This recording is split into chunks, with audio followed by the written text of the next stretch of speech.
Yan guys, mga alugbati oh. Diyan tayo kukuha ng pang sahog natin sa gulay na naman. Yan, meron ding lemongrass, meron ding atsal, and atsal.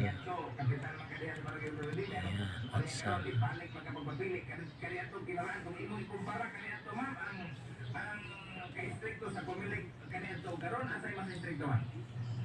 Istrikto kayo karon. Mahal sa bihalot dili ni mapatay. Tungod sa kanang ipagbawal. Tutuman din eh. O patingon niya.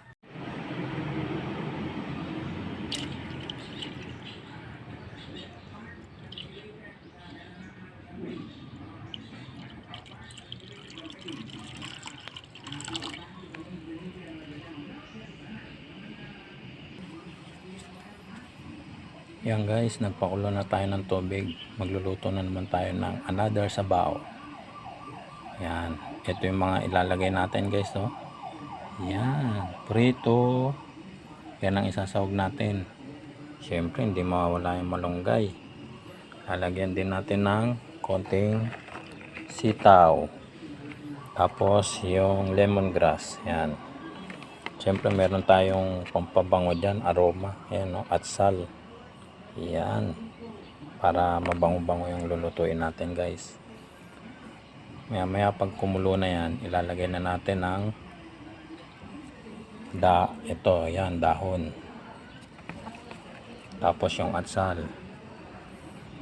Pag kumulo na, okay naman, yung prito na ang susunod natin. Ganyan lang guys, dali lang yan oh. Sundan nyo lang oh. Pagtapos ito naman sitaw, ihuli na natin tong malunggay.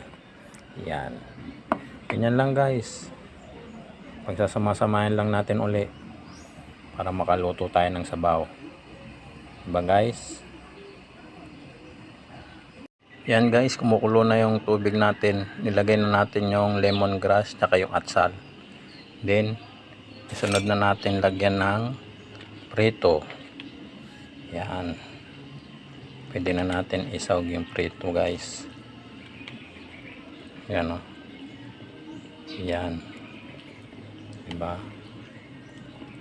Yan. Yan guys, tayin lang natin kumulo mabuti para lumasa yung sabaw natin. Maya ilalagay na natin yung mga gulay. Yan na guys, okay na, kumukulo na. Pwede na nating ilagay ang sitaw. Ayan, lagyan nyo ng sitaw guys. Dali lang yan guys, o ganyan lang o. Ilubog-lubog nyo lang para madali siyang maluto. Mga 2 minuto pwede na yan. Lagay na natin yung malunggay yan pagkulo na nya. Ito dadagdag natin guys yung alugbati. Yan, para mas masarap talaga ang sabaw natin guys. Yan, pag kumulo yan guys, ilagay na natin tong mga gulay.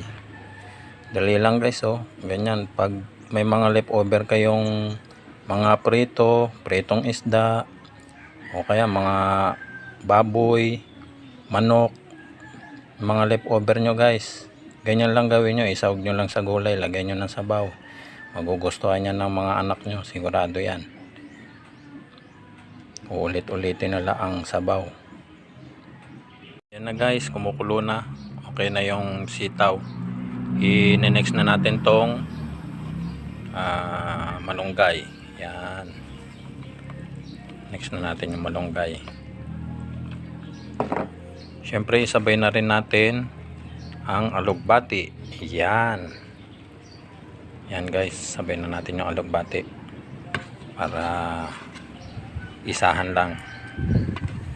Yan, ganyan lang guys oh, simple lang oh. Kahit mga anak nyo guys, kayang lutuin niya basta naka-prepare na yung mga lulutuin guys.